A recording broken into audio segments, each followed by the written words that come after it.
బాగున్నారా? నేనైతే చాలా బాగున్నాను. ఇవాళ అయితే ఒక మంచి రెసిపీతో అయితే ముందుకు వచ్చేసానండి. ఒకటి కాదు రెండు అయితే చేస్తాను. రెండో చేస్తాను, మూడో చేస్తాను నాకైతే తెలియదు, కానీ చాలానే అనుకుంటున్నాను ఈరోజు చేయడం అయితే. చిలకడ దుంపలతో బొబ్బట్లు అయితే చేస్తానండి. ఇక్కడైతే భక్షాలు అంటారు. కందగట్టల భక్షాలు, చిలకడ దుంపల బొబ్బట్లు, ఏదైనా రెండిట్లో ఏదైనా ఒకటే. నేనైతే ఈరోజు చిలకడ దుంపలతో అయితే బొబ్బట్లు చేద్దాం అనుకుంటున్నాను. వేరేది వచ్చేసి కేసరితో, అవి కూడా కేసరి పూరీలైనా కానీ కేసరితో బొబ్బట్లైనా కానీ చేద్దామైతే అనుకుంటున్నాను. ఓకేనా? వాటికి ఏం కావాలో చూపిస్తాను, వచ్చేసేయండి. ఇదిగోనండి, నేనైతే పిండి అయితే తీసుకున్నాను, గోధుమ పిండి అయితే తీసుకున్నానండి. ఇది ఒక దగ్గర ఒక 1/2 kg వరకు ఉంటుంది. దీంట్లో మనము ఒక 2 స్పూన్ల వరకు నెయ్యి పోసుకోవాలి. ముందు మనం పిండి కలిపి పెట్టేసుకుందామండి. పిండి కలిపి పెట్టుకుంటే ఇది మంచిగా నానుతుంది అనమాట. ఓకేనా? కనీసం ఒక అరగంట అయినా కానీ నానాలి. టేస్ట్కి సరిపడినంత సాల్టు, ఒక్క చిటికెడు పసుపు అండి, కలర్ కోసం. ఇదిగోనండి, ఇదైతే ఫస్ట్ మనము మొత్తం కలిసేటట్టు అయితే కలిపేసుకోవాలి.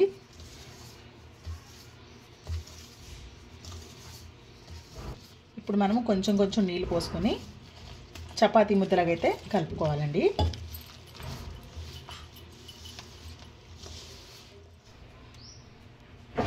ఇదిగోనండి, పిండిలా కలుపుకున్న తర్వాత కొంచెం నెయ్యి అయితే మనం దీనికి హత్తుకోవాలి. వేసుకుంటే స్మూత్గా ఉంటుంది అనమాట పిండి అనేది. ఓకేనా? ఇంకో ఈ విధంగా మనము పిండి కలిపేసుకుని పక్కకైతే పెట్టుకుని మూత అయితే పెట్టేసుకున్నాము. దగ్గర ఒక అరగంట, ఒక 15-20 నిమిషాలు మంచిగా నానిందంటే మనకు భక్షాలు అనేవి నీట్గా మంచిగా వస్తాయి. ఇదిగోనండి, పిండి అయితే కలిపి పక్కన పెట్టుకున్నాను కదా. ఇప్పుడు నేనైతే దీంట్లోకి 1/2 కిలో చిలకడ దుంపలు అయితే తీసుకున్నాను. ఇదేనండి, కందగడ్డలని కూడా అంటారు వీటిని. ఇవి శుభ్రంగా మనము కడిగేసుకుని ఉడకబెట్టేసుకోవాలండి. మంచిగా ఉడకబెట్టుకుని ఇట్లా చల్లారిన తర్వాత పొట్టు అయితే తీసుకోవాలి. నేనైతే ఉడకబెట్టుకుని ఒక గంట సేపు అయితే అవుతుందండి. మంచిగా చల్లారాయి. మనమైతే ఇప్పుడు మొత్తం నీట్గా పొట్టు తీసేసుకుందాం. ఓకేనండి, మనమైతే పొట్టు తీసేసుకున్నాము. ఇప్పుడైతే ఈ దుంపలు ఇట్లాగా స్మాషర్తో స్మాష్ చేసుకోవాలి మెత్తగా. చేతితోనైనా చేసేసుకోవచ్చండి. ఇది మెత్తగా అయితే చేసుకోవాలన్నమాట. ఇలాగా మెత్తగా అయితే చేసేసుకోవాలి. ఇప్పుడు మనము బెల్లము ఎంత కావాలో చూసుకుందాం అండి. మనమైతే బెల్లము పాకం పెట్టుకుందాము. కరిగించుకోవాలి ఫస్ట్. ఇదిగోనండి, ముందుగా అయితే నేను 1 కప్పు బెల్లం తీసుకున్నానండి. ఇదైతే 100 గ్రామ్స్ బెల్లము. 1/2 కిలోకి 100 గ్రాముల బెల్లం అయితే పడుతుంది. మనకి ఇందులోనే కొంచెం తీపి ఉంటుంది కదండి, చిలకడ దుంపలో ఆల్రెడీ తీపి ఉంటుంది. అందుకు మనకి 100 గ్రాముల వరకు అయితే సరిపోతుంది. మనం కొంచెం నీళ్లు పోసుకొని ఇది మొత్తం గడ్డల్లాగా లేకుండా బెల్లం మొత్తం లిక్విడ్లాగా అయిపోయే వరకు కరిగించుకోవాలి.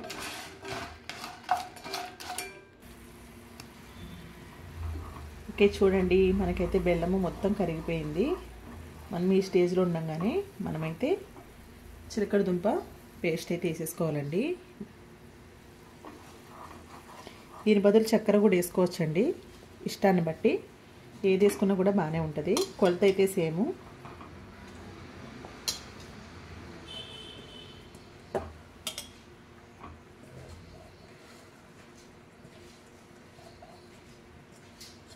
మొత్తం కలిసేటట్టు అయితే కలిపేసుకోవాలి. ఇదిగో చూడండి, మనకైతే బాగా దగ్గర పడ్డది. ఇప్పుడు మనము ఇందులోనే 1 స్పూన్ వరకు నెయ్యి వేసుకోవాలండి.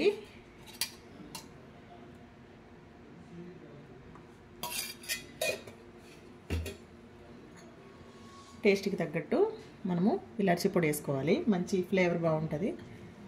ఓకేనా? ఒకసారి మొత్తం అంతా కలిపేసుకుని మనమైతే స్టవ్ బంద్ చేసేసుకోవచ్చు. నేనైతే ఇక స్టవ్ అయితే బంద్ చేసేసుకుంటున్నాను. ఇది చల్లారిన తర్వాత మిగిలిన ప్రాసెస్ మీకు చెప్తా. ఓకేనా? ఇది బాగా చల్లారాలి. ఇదిగో చూడండి, మన పిండి అయితే ఒక అరగంట అయింది, మంచిగా నానింది. చూసారా? ఇలా అయితే ఉండాలి పిండి. ఇది మంచిగా మనము ఏ సైజులో కావాలో ఆ సైజు ముద్దలు అయితే చేసేసుకుందాం. ఓకేనా? ఇదిగోనండి, మనమైతే ఈ సైజులో ముద్దలు అయితే చేసి పెట్టుకోవాలి. ఓకేనా? ఇప్పుడు మనము ఈ చిలకడ దుంప మిశ్రమం కూడా మంచిగా చల్లారింది. ఇవి కూడా మనకి ఏ సైజులో కావాలో సేమ్ సైజులో అయితే చేసుకోవాలండి. కొంచెం నెయ్యి రాసుకుని మంచిగా ఇలా అయితే మనము ముద్దలు చేసి పెట్టుకోవాలన్నమాట. ఓకేనా?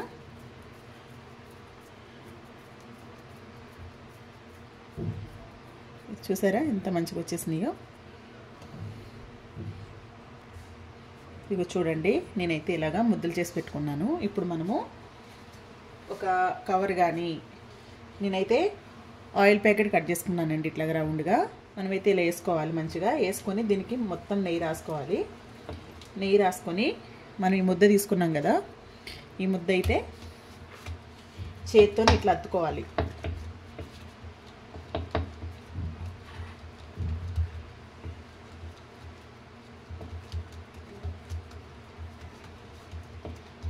దీనికి మైదా కూడా వాడతారండి. నేనైతే గోధుమ పిండి వేసాను. పిల్లలు అది తింటారు కదా, మైదా మంచిది కాదు కదండి. అందుకే ఒకసారి తప్పని పరిస్థితులు అయితే ఏం కాదు. నేనైతే ఇప్పుడు గోధుమ పిండితోనే చేస్తున్నాను. ఈ ముద్ద ఇట్లా పెట్టుకుని ఇదైతే ఇలాగా ఫిల్ చేసుకోవాలి. మనము సేమ్ బొబ్బట్లానే చేసుకోవాలండి.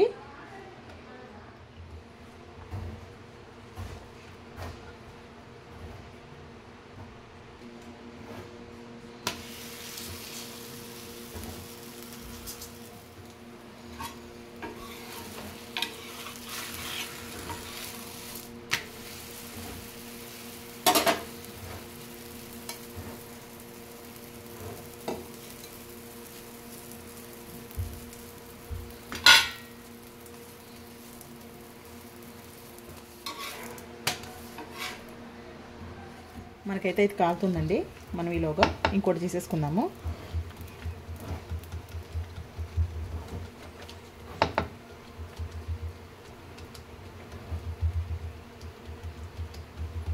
అనుకుని సేమ్ అదే సైజులో మనము ఈ ముద్ద అయితే చేసుకోవాలి. మధ్యలో పెట్టుకొని మంచిగా ఇట్లాగా చుట్టూ ఇట్లా మీద కనుక్కోవాలండి. కనిపిస్తుందా మీకు?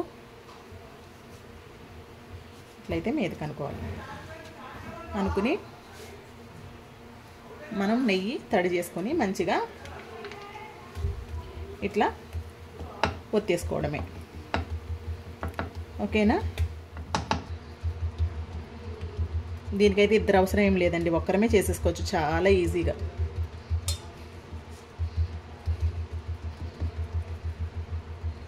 ఒకసారి చేసుకుని చూడండి, తర్వాత మళ్ళీ చేసుకోవాలి, తినాలి అనిపిస్తుంది. ఈ భక్షాలు సూపర్ ఉంటాయి.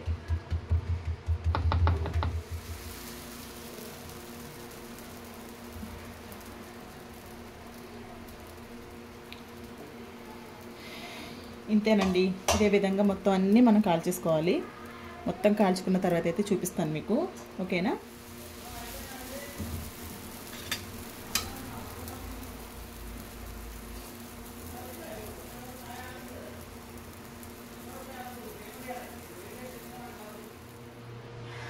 ఓకేనండి, మన బొబ్బట్లు అయితే రెడీ అయిపోయాయి. వేడి వేడి ఎమ్మి బొబ్బట్లు తింటే సూపర్ ఉంటాయండి. నోట్లో పెట్టుకుంటే కరిగిపోతాయి. మనం పప్పుతో ఎలా చేసుకుంటామో, శనగపప్పు బెల్లంతో చేసుకుంటాం కదండి బొబ్బట్లు, సేమ్ అదే టేస్ట్ దగ్గర వస్తుంది. ఇది ఇంకా డిఫరెంట్ టేస్ట్, చాలా బాగుంటుంది. తెలియని వాళ్ళు ఎవరైనా అయితే ట్రై చేయండి. ఓకేనా? మా రెసిపీ కనుక నచ్చినట్లయితే మంచిగా ఒక లైక్ చేయండి. నా ఛానల్ అయితే సబ్స్క్రైబ్ చేసుకోండి ప్లీజ్. నాకైతే సపోర్ట్ చేయండి. ఇలాంటి వంటలతో ఇంకా ముందు రోజు మీ ముందుకైతే నేను వస్తాను. కొత్తకైతే సపోర్ట్ చేయండి. నా ఛానల్ని సబ్స్క్రైబ్ చేసుకోండి. ఓకేనా? మళ్ళీ వేరే రెసిపీతో మిమ్మల్ని కలుసుకుంటాను. అంతవరకు బాయ్ బాయ్.